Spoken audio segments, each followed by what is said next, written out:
नमस्कार, मैं हूं श्वेता मिश्रा और आप देख रहे हैं बिग फाइट लाइव। तो जिस तरह आज की सियासत परवान चढ़ रही है उससे साफ नजर आता है कि ये तैयारी 2023 की है।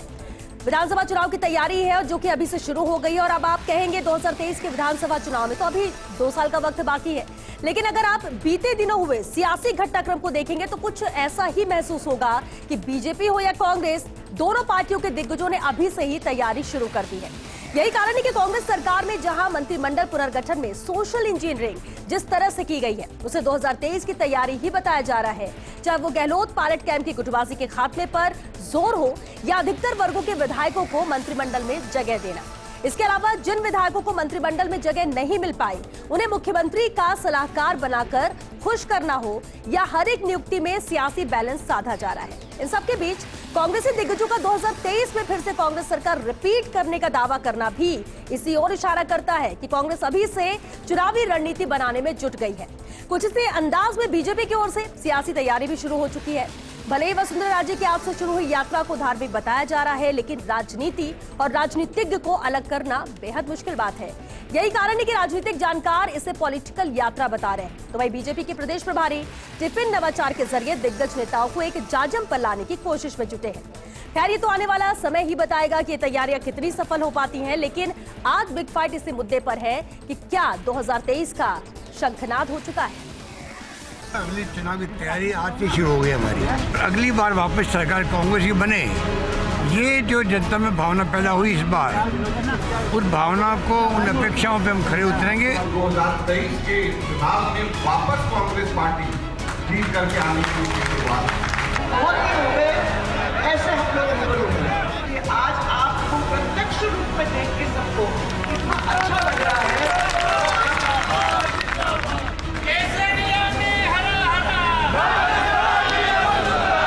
2023 में पुणे राजस्थान में कांग्रेस की सरकार बने और 2024 में यूपीए की सरकार देश में बने और बीजेपी की सरकार का खात्मा हो। राजस्थान के अंदर कांग्रेस के कार्यकर्ताओं में इतनी ताकत है कि 2023 में चाहे कितनी ताकत भाजपा लगा ले, केंद्रीय नेतृत्व लगा ले, लेकिन यहाँ पर 23 में हम लोग सरकार दोबारा बनाएंगे।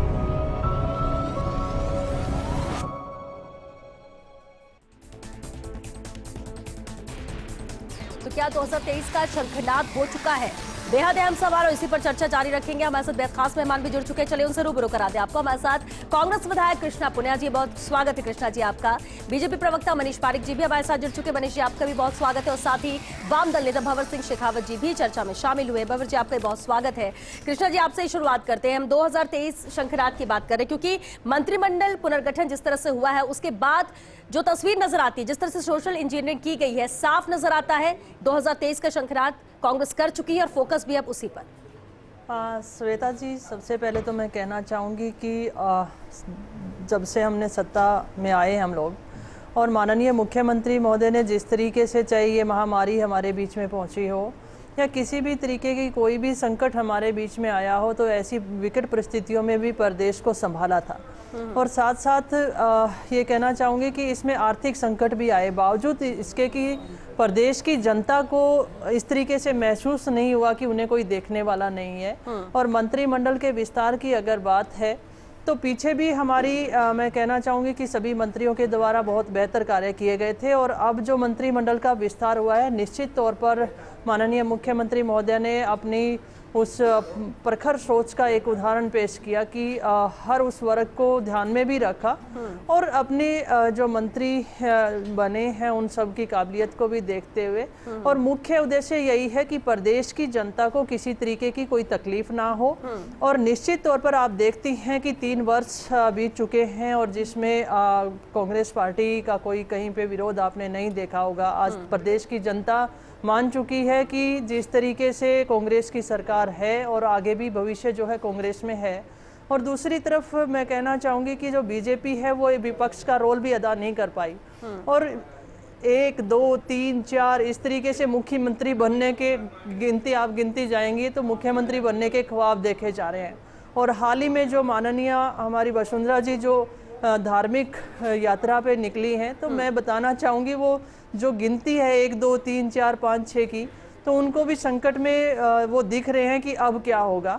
तो ये एक तरीके से इनकी सियासी ये तो बीजेपी का भी तो यात्रा है। शंखनाद हो सकता है 2023 के लिए। तो मैं ये कहना चाहूंगी कि इसमें निश्चित तौर पर जो कांग्रेस का जो मंत्रिमंडल का विस्तार है, जो कार्य हैं, जो योजनाएं हैं, जो आम आदमी के बारे में सोचा गया, जो रोजगार की बातें जनता के लिए रोजगार रखे गए, तो हम 2023 में दोबारा ठीक है। रिपीट कर रहे हैं। ठीक है, और यही बयान ज्यादातर जो मंत्री शपथ लिए उसके बाद मीडिया से मुखातिब हुए, हर किसी ने 2023 पे फोकस होने की बात कही है। मनीष पारिक, जब भी जिस तरह से आप सुन रहे थे कृष्णा पुनिया जी को कि 1 2 3 4 यानी कि सभी चेहरे हैं सीएम को लेकर, लेकिन कहीं ना कहीं बीजेपी का भी शंखनाद हो चुका है। धार्मिक यात्रा अगर वसुंधरा राजे निकालती तो कोई पर्सनल यात्रा नहीं है, अगर इस लिहाज से भी देखा जाए तो। दूसरी तरफ अरुण सिंह भी पूरी कोशिश कर रहे हैं, लगातार सब एकजुट हो रहे हैं। ये भी एक तरह से बीजेपी भी तैयारी में लग चुकी है, सिर्फ कांग्रेस ही नहीं, विपक्ष में होने के नाते। नहीं श्वेता, जितने प्रार्थना के लिए हाथ होते हैं उतना अच्छा है। हम इकल ठोरे नहीं है, हम गांधी परिवार के अनुयायी नहीं है। यहाँ परिवार पूरा राजस्थान है और नेता कम पड़ते हैं हमको, और चाहिए जितने मंदिर हैं सब जगह चाहिए। तो ये तो ठीक है। बड़ी बात यह है कि कांग्रेस की पोजीशन क्या है। 3 आदमियों को जो प्रोमिनेंट चेहरे थे उसके लिए हटा दिया, करप्शन के चार्जेस थे। 35,000 का ऑक्सीजन कंसंट्रेटर 1 लाख रुपए में जिस आदमी ने खरीदा उसको गुजरात का प्रभारी बनाना पड़ रहा है। जिन्होंने, और ये बात बनानी पड़ रही है, जिन्होंने नाथी का बाड़ा बना दिया, अपने रिश्तेदारों को आरएस बना दिया और सारी गरिमा प्रशासनिक सेवाओं की खत्म कर दी, वो कांग्रेस पार्टी के मुखिया बने हुए हैं। और इसी तरह से जितने लोग करप्टेड लोग थे, मैंने आपको कहा, और अभी भी 10 लोग ऐसे हैं जिन पर मुकदमे दर्ज हैं। और अब लोग ये पूछ रहे हैं, कांग्रेस के एमएलए पूछ रहे हैं, कृष्णा जी, कांग्रेस के एमएलए पूछ रहे हैं कि अब ये बाबूलाल जी हैं वो कौन सी राय देंगे मुख्यमंत्री जी को, जिन पर रेप के मुकदमे दर्ज है उनको मंत्री बनाना पड़ रहा है। आपकी जो ये ऐसी जलालत की जिंदगी से तो बहुत अच्छी हो रही है, सब कहने लगे। मैंने आपको कहा मनीष जी सुनिए, ठीक है, सवाल उठाए जा रहे हैं मंत्रिमंडल को लेकर, विपक्ष भी बहुत चीजों को लेकर आपत्ति जता चुका है कि ऐसा नहीं होना चाहिए था। लेकिन अगर कांग्रेस को देखें, उन्होंने तो तैयारी कर ली, अपनी टीम बना ली, मंत्रिमंडल तैयार कर लिया है, फोकस अब 2023। सवाल तो 2023 के शंखनाद को लेकर है। बीजेपी विपक्ष में है, विपक्ष में होने के नाते भी देख रही है कि किस तरह से ये तैयारी कर रहे हैं, किस तरह से ये चीजों को आगे बढ़ा रहे हैं ताकि जनता इनके साथ है। तो बीजेपी की भी तो कोशिश उस लिहाज से भी है, या फिर इनकी कमियां और इन पर सवाल उठाना ही है? हमारी तो योजनाएं पिछले सरकार की आधी अधूरी थी, बंद कर दी इन्होंने। हमने चलाया था भामाशाह योजना, इन्होंने हटा दिया। इन्होंने चिरंजीवी योजना लाई, 850 रुपए ले लिए, किसी को पैसे नहीं दिए। इन्होंने आयुष्मान भारत योजना लागू नहीं करी। नाम बदलने का काम आपने किया है, किसानों को कर्जा माफ नहीं किया। कृष्णा जी, आप खुद किसान हो, किसानों का कर्जा माफ नहीं किया। क्या हुआ? युवाओं को बेरोजगारी भत्ता नहीं दिया। और पानी की टंकी पहली बार टूटती देखी, निर्माणाधीन टंकी गिर गई और उसके बाद बीडी कल्ला जी का विभाग बदल दिया। ये सब जो चोरी चकारी चल रही है, सबने देखी है। दीजिए जरा कि तीनों काले कानून वापस क्यों लेने पड़े आपको, बता दीजिए। जो आप खूबियां बताते थे और आपने वापस लिया उसे। आगाज करने की बात नहीं है, क्या हुआ? यूपी के चुनाव आगाज हो चुका है। हम कहेंगे चेहरे देख लीजिए, ये कृष्णा जी बाहर बैठी हैं और अंदर कौन बैठा है जिसके मुकदमे दर्ज है। हम कह सकते हैं बात, आपने ये बात कहेंगे जो अंतरराष्ट्रीय खिलाड़ी है वो यहाँ टीवी में बहस कर रही है और मंत्री कौन बना हुआ है, इनसे पूछिए। मैं खुश हूँ, मेरी चिंता करने की जरूरत नहीं है। रामनारायण मीणा खुश नहीं है, वो कहते हैं मुझे उप मुख्यमंत्री बनाते, आपको मेरी चिंता करने की जरूरत नहीं है, आपको जवाब देने की जरूरत है। लेकिन मनीष जी देखिए, सबको संतुष्ट भी नहीं किया जा सकता, एक लिमिटेड सीट होती है। अब इसमें नाराजगी तो कुछ लोग व्यक्त करेंगे, जब जहाँ इतनी बड़ी तादाद हो, सैकड़े से ऊपर विधायक हो और इसके बाद यहाँ पर 30 का एक लिमिटेशन हो, तो ये हाँ ये बात अलग है। लेकिन उनके मुखिया को देखना है कि जिसको जगह नहीं मिलेगी वो नाराजगी व्यक्त करेगा, इसको सवाल करेगा। ठीक है, दीपेंद्र सिंह शेखावत भंवर सिंह जी, जिन लोगों को हमने टिकट देना उचित नहीं समझा, उनको मंत्री बना रहे। सोचने की जरूरत है कि भंवर सिंह ठीक है, मंत्रिमंडल के बाद ठीक है मनीष, इस पे बात करते हैं, वापस आपके पास आप अपनी बात रखिएगा। भंवर सिंह जी, शंखनाद 2023 का सवाल ये इसलिए क्योंकि मंत्रिमंडल में हो चुका पुनर्गठन जिसका इंतजार किया जा रहा था। अब इसमें सवाल भी उठे हैं, किसी के विभाग पर तो किसी के नाम पर ऑब्जेक्शन होंगे, लेकिन हर किसी ने एक बात कही 2023 के मद्देनजर कि हम जीत ही रहे हैं। महेश जोशी कहते हैं कि हम तो जीते रहे हैं, बीजेपी 2028 की बात करे, सचिन पायलट कह रहे हैं कि 2018 में जितनी मेहनत की उससे दुगने हम 2023 में करने जा रहे हैं और जीतेंगे।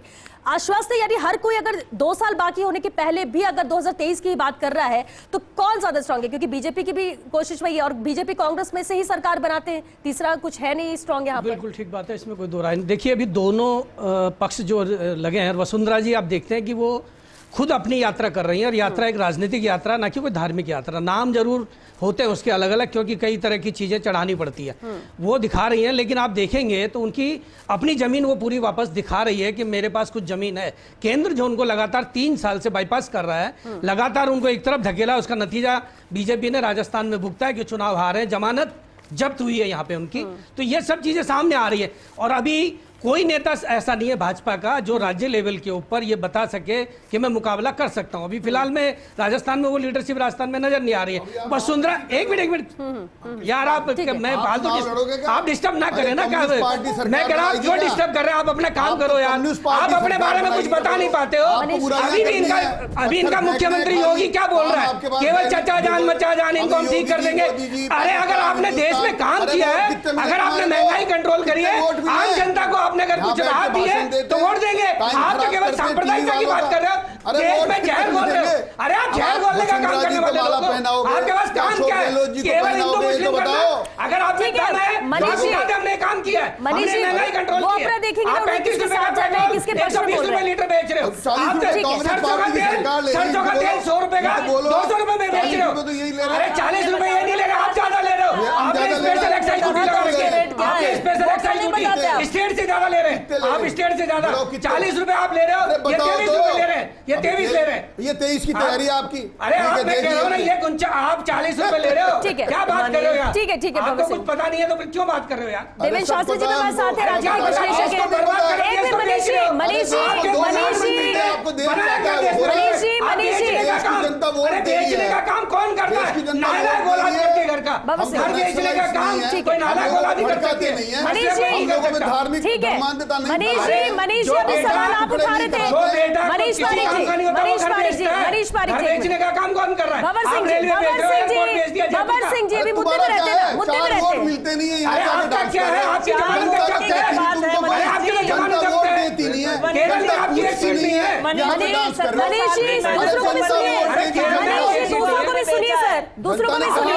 आपने बोल लिया देवेंद्र जी, एक सेकंड, देवेंद्र शास्त्री जी एक मिनट। देखिए, अभी जो शंखनाद की बात हो रही है, तो आप ये देखिए कि चाहे कांग्रेस सरकार हो और चाहे भारतीय जनता पार्टी, किन मुद्दों पे शंखनाद की चर्चा हुई। भारतीय जनता पार्टी की तरफ से धार्मिक यात्रा हो रही है, कोई मुद्दा नहीं है, इशू नहीं है, कोई काम नहीं है। धार्मिक यात्रा से चुनाव का आगाज हो रहा है। और कांग्रेस की सरकार को देख लीजिए, वहां क्या है? मंत्रिमंडल के रिसफल से चुनाव का आगाज का इशू बन रहा है। मुझे बताइए, ये सरकार में बैठी हुई किसी पार्टी या विपक्ष में जो बैठी हुई पार्टी, उनके लिए इशू है? ये पब्लिक के इशू हैं। पब्लिक को क्या लेना देना इन सब धार्मिक यात्राओं से और मंत्रिमंडल में इधर उधर करने से? पब्लिक के जो इश्यूज हैं उनके ऊपर दोनों पार्टियां फेल हैं, और इनको अपनी जमीन ढूंढने की कोशिश करनी पड़ रही है। अभी चुनाव के नाम पर इनके पास यही मुद्दे हैं। ये अनफॉर्चुनेट सिचुएशन है। भारतीय जनता मनीष जी भारतीय जनता पार्टी की जो दुर्गति हुई है, मनीष जी उपचुनाव में जो आपकी दुर्गति हुई है, उसके बाद तो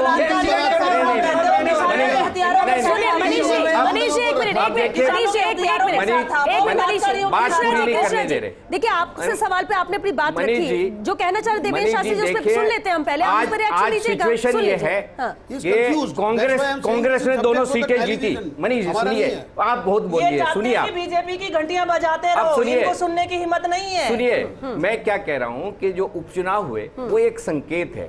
उपचुनाव में कांग्रेस भले ही दोनों सीटें जीत गई है, लेकिन ओवरवेलमिंग सपोर्ट नहीं है। और नंबर 2 कौन है? विपक्ष निर्दलीय। मतलब भारतीय जनता पार्टी की जो दुर्गति बनी है, इससे उनको सावचेत हो जाना चाहिए कि हम पब्लिक के मुद्दे पे जाएं। हमारे कैंडिडेट है दोनों। राजस्थान में मैं आपको बता दूं श्वेता जी, राजस्थान में विकल्प, जनता विकल्प चाहती है।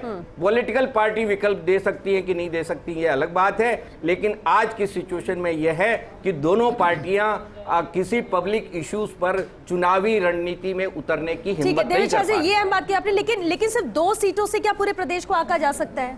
देखिए ये छोटा संकेत नहीं है। भारतीय जनता पार्टी प्रमुख विपक्षी पार्टी है, उससे पहले सरकार में थी, वो तीसरे नंबर पे और जमानत जब्त हो जाए, ये फैसला इतना आसान नहीं है। आप कहते हैं कि 2 सीटों से क्या ये पता चलता, किसी भी एक भी सीट का अगर चुनाव होता उसमें भी भारतीय जनता पार्टी जो सेंटर में शासन में है और विपक्ष में बैठी हुई है, उसकी जमानत जब्त हो जाए तो ये बहुत सीरियस संकेत है और भारतीय जनता पार्टी के लिए कान खड़े करने वाला रिजल्ट है ये। मनीष जी, अभी जिस तरह से कहा देवेंद्र शास्त्री जी, दोनों के लिए, और इस पर रिएक्शन में कृष्णा पुनिया जी से भी चाहूंगी और आपसे भी चाहूंगी कि दोनों ही फेल हैं। दोनों ही फेल है इस लिहाज से कि जो मुद्दे होने चाहिए बातचीत के, चर्चा के, शंखनाद करने के या आगामी चुनाव में उतरने के, वो मुद्दे दोनों ही पार्टियों से नदारद हैं। मनीष, इस पे पहले आप रिएक्शन। जो तीसरे हैं वो तो यही बोलेंगे दोनों फेल है हमको, तो ये तो इसमें कोई बात ही नहीं है, ये तो इनकी पॉलिटिकल स्टेटमेंट स्टैंडिंग है, ये तो तभी कहेंगे। ये तो विश्लेषण के तौर पे धार्मिक यात्रा करें, पब्लिक क्या करे, किसी पार्टी से कौन यात्रा करे भाई? आप धार्मिक यात्रा करें तो पब्लिक को क्या मिलने वाला है? हमको जो करना है हमने आप किया, अपना धर्म कर्म करें तो आपने लिए महिलाओं के खिलाफ जो अपना विषय हुए, बलात्कार हुए, आप सुधारिए, आधी रात को उस लड़की को दाह संस्कार कर दिया जाता है, परिवार से उसका मुख भी नहीं दिखाया जाता है, लड़कियों की बात उठाने की बात करते हैं, किसानों के ऊपर गाड़ी चढ़ाई जाती है, पहली बार जिंदगी में देखा है जो काले करप्शन हो रहा है, वो आज वापस मनीष जी सुनिए, बिल्कुल आप राजस्थान का भी जिक्र कर रहे हैं, लेकिन वही चीज अगर दूसरे राज्य में होती है तो स्टैंड वैसा इक्वली क्यों नहीं होता है?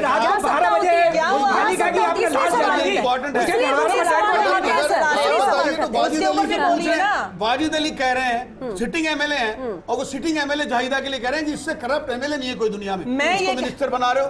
वो कह रहे हैं, हम थोड़ी कह रहे हैं, हम तो ये निवेदन करना मैं ये कह रही हूँ किसानों के ऊपर गाड़ी चढ़ाने वाले मंत्री का क्या हुआ?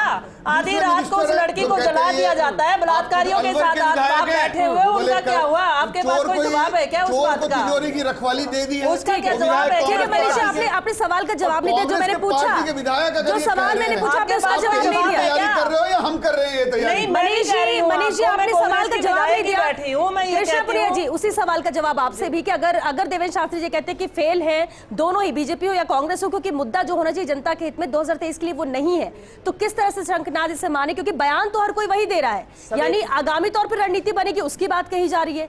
क्या है इतना कॉन्फिडेंट होने की वजह कि 2023 जीत रहे हैं? श्वेता जी, जो 2 चुनावों का जो रिजल्ट की बात है, वो 3 साल के बाद उपचुनाव हुआ है और 3 साल के बाद कहीं ना कहीं जनता में ये लगता है अगर वो सरकार से संतुष्ट नहीं है तो वो बदलाव के संकेत दे देती है। और यहाँ पर जनता ने एक तरफा कांग्रेस पार्टी के पक्ष में वोट किए। और दूसरा, भारतीय जनता पार्टी का जो जमानत जब्त हुआ है तो आप ये समझिए ये वोट भारतीय जनता पार्टी के अगेंस्ट पड़ा है। आप ये मत कहिए कि ये कांग्रेस के लिए पड़ा है। तो ये निर्दलीय अदरवाइज भारतीय जनता पार्टी के ये निर्दलीयों को भी पड़ सकता था, ऑप्शन जनता के पास और भी था, सत्ता में जो तो ये कांग्रेस के पक्ष में क्यों पड़ा? स्वाभाविक के पास में ऑप्शन और भी थे, निर्दलीय दूसरे नंबर पर आ गए, निर्दलीय दूसरे नंबर पर आ गए सकती थी जनता। लेकिन दूसरा मैं ये कहना चाहूंगी कि जिस तरीके से गहलोत जी की सरकार ने जिस तरीके से आम आदमी को ध्यान में रखते हुए जो योजनाएं दी, कोरोना काल एक ऐसी महामारी थी जो आदमी से आदमी मिलना नहीं चाहता था और ऐसे समय में इस प्रदेश के मुखिया ने सारे विधायक 2 महीने तक 5 स्टार होटल में दही बड़े खा रहे थे और हमारे लोग एक साल पहले की बात होगी ना, आज की स्थिति में बात करेंगे।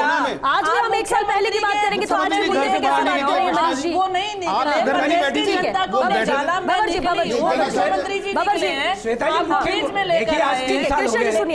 आज मुख्य मुद्दे जो जनता के होने चाहिए वो लेके जनता के बीच में जाना पड़ेगा। आज बेरोजगारी बहुत बड़ा मुद्दा है, महंगाई बहुत बड़ा मुद्दा मुद्दा है, क्योंकि आम आदमी का जनजीवन केंद्र सरकार ने इतना बुरी तरह से प्रभावित किया है कि आज उसको कई राज्यों में मात खानी पड़ी। और जो केंद्र सरकार कल तक कह रही थी पेट्रोल के दाम अंतर्राष्ट्रीय बाजार से जुड़े, अब क्यों बंद हो गए साहब? जब से जमानत जब्त हुई, जब से एक दिन भी पैसा नहीं बढ़ा, पैसे कम हो गए, पैसे भी कम हो गए तुरंत, और उनके एक दिन भी उन्होंने रेट नहीं बढ़ाई। इसका मतलब है सीधा सीधा अडानी अंबानी की ये जेबें भर रहे हैं। जयपुर का एयरपोर्ट इन्होंने बेच दिया आज ये। लेकिन बाबर जी आप पूरे कैसे केंद्र के मुद्दों को लेकर पूरे देश भर की बात करें, लेकिन बाबर जी देखिए, ठीक है आप विरोध बीजेपी का करेंगे, लगातार करते रहे क्योंकि उनकी नीति आप लोग को पसंद नहीं, लेकिन अगर राजस्थान की बात की जाए, ठीक है सरकार जो काम कर रही है, कमियां भी होंगी, कोई तारीफ भी करेगा, लेकिन क्या विपक्ष की भूमिका बीजेपी निभा रही है? 1% भी बीजेपी भूमिका निभाने वाला? रुको यार, हम तो रोज कर रहे हैं, हम तो बॉर्डर पे लगे हुए हैं आपके खिलाफ, हम तो बॉर्डर पे शाहजहांपुर में आपके खिलाफ लगे। अगर देश में कहीं विरोध है तो वो एजेंडा कर रहा है, वो कोई नहीं एजेंडा कर रहा है। आप तो कहीं नहीं, आप तो कहीं